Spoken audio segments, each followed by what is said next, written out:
Good morning, students. We were studying about the long period goals. What we want to achieve in a long period. So, the goals, the objectives of long period for planning in India were first the GDP growth, which should go up, and the level of GDP should increase. Then the full employment. Full employment means the optimum use of the resources available in the country. Proper use, full use of all the resources available in the country. Then equitable distribution or equity. It means the resources which we have in the country. If we talk about the equitable distribution, it means a proper distribution, equal distribution to everyone. For that, what we can say that it would become meaningful exercise if the benefit of growth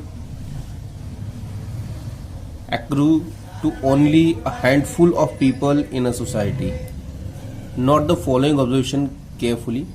Growth serves virtually no purpose in society where rich tends to become richer and poor continues to struggle even for the essential of life. When we talk about the growth, when we talk about the GDP, when we talk about the development of the country, what we can say is that the development is beneficial only when the profit, the resource of the country are equally distributed within the society.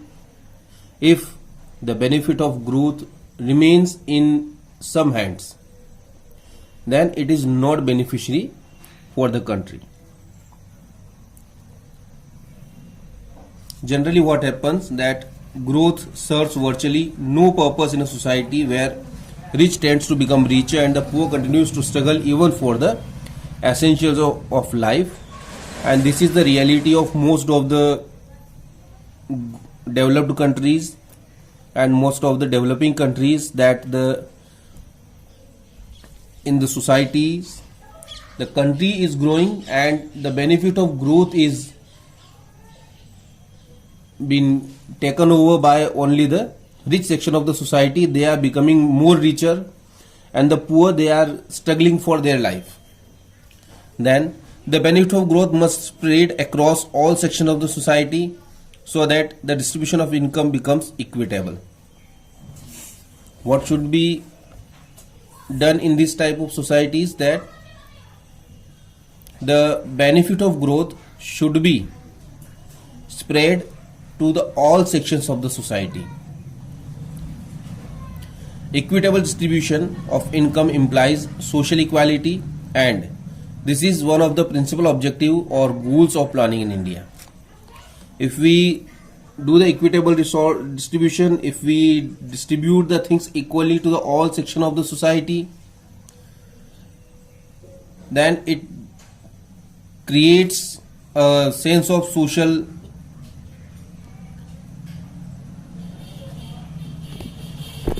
justice. So that is the most important thing to achieve in economy like India. So this is very much important for us to have equitable distribution or equity when we talk about the GDP.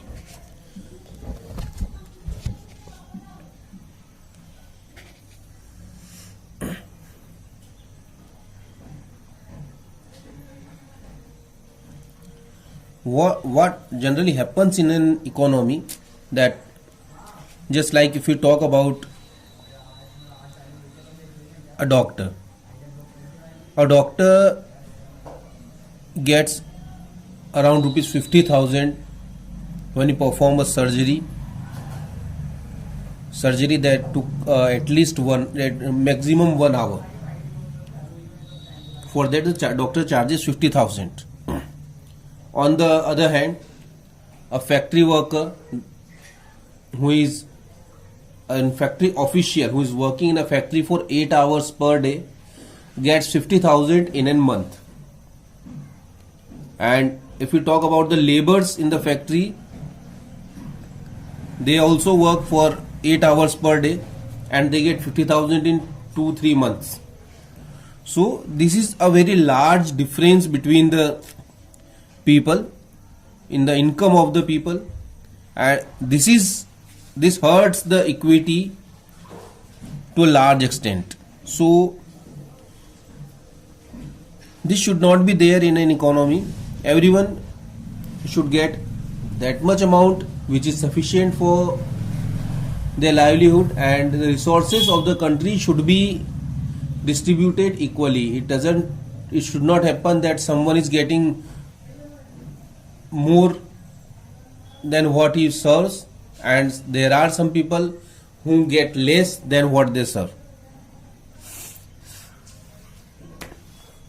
Now the next long period goal is the modernization, because we were a backward society, we are a backward economy, so we need to get modernized. So that is also a long term goal which do not change with the 5-year plans. What do we understand by the modernization? It refers to updation and adaptation of modern technology in the process of growth. What does it mean? It means the adaptation of modern technology. As noted earlier, output can be increased either by increasing the pool of resources or by using innovative techniques. We know that we can increase output by two ways. Either we increase the resources, just like if we are a farmer, we are producing crops at our home farm. What we can do to increase our production? We can take two steps. First, we can purchase a new farm, more and more land. It means we can increase our resource. Secondly, what we can do, if we are working with hands, if we are working with more laborers, what we can do, we can use machines. Instead of the traditional seeds, we can use HYV seeds. All these things help in increasing production. So if either we can increase the resources, or we can use innovative technology, new technology. And as we know that this modern age is the age of science and innovation, day by day we have the new techniques in the market, in the society. So we should increase ourselves, we should modernize ourselves, and we should take the steps which are helpful for us to increase production. Because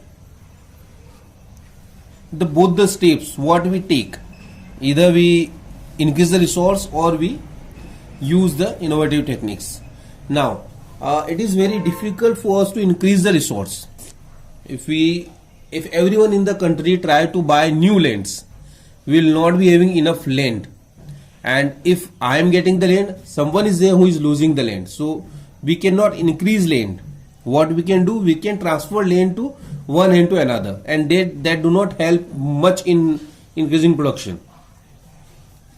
Because if someone is increasing its land, someone other is there who is losing the land, who is losing the production. So that will not affect much.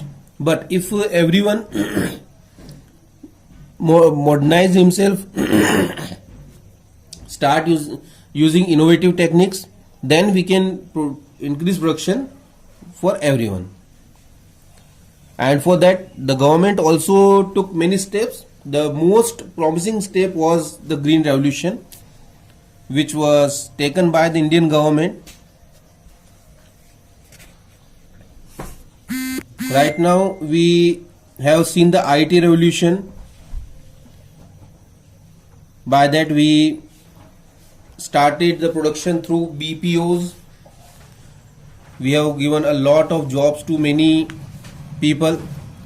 So this is how the modernization helped in increasing in the today. If we talk, IT is the most promising sector for India in the economy. So this is the way how the new techniques, the modern techniques help us in increasing the GDP. Then the last and the most important long-term goal for us was self-sufficiency, because when we got freedom from British, we were a backward economy, we were in stagnant economy, and we were not producing that much food crops which we require for our daily use, for our purpose. We were importing food grains from other countries. We were producing that much which is sufficient only for the producer sectors, and the common people, they were not getting enough food item, so we import food items from foreign countries. Now this is the reason why it made a long-term goal that we should be self-sufficient, especially in the field of food grain. It means we should have the capacity that we can produce that much which is sufficient for us without help of any other country. And this was the high priority plan during the first 7 plans. And to complete this target, the government introduced the system of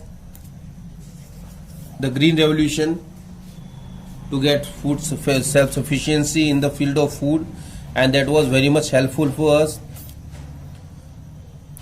Why do we need to focus much on this? Because many times when you are not self-sufficient, especially in the field of food, you need to be dependent on other countries. The same thing happened with India. When India was in war with Pakistan in 1965, USA asked us to stop the war, but we don't want to stop the war, we want to go and we want to win the Pakistan. That time what USA done, they threatened us that if India did not stop the war, then we will stop the food supply to you.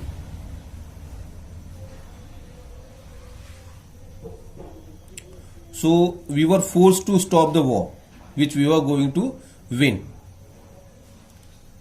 So this what happens if you are not self-sufficient in the field of food production.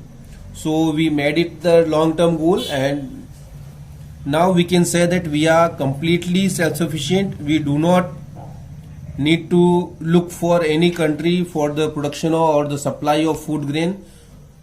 Else what we are doing, we are providing the food grains to other countries, so they are surviving with the food produced by our country. These were the long-term goals. Now we'll move to the short-term goals. There are some goals. These are the plan-specific goals. It means these goals are taken there only for the 5 years. In 5 years, we assess that how much is achieved during this 5 year, and if you want to continue it, we continue. If you want to stop it and look for the new targets, then we go for the new goals, new objectives or new targets. So what were the short period goals for different plans, we will study in the next video. Thank you.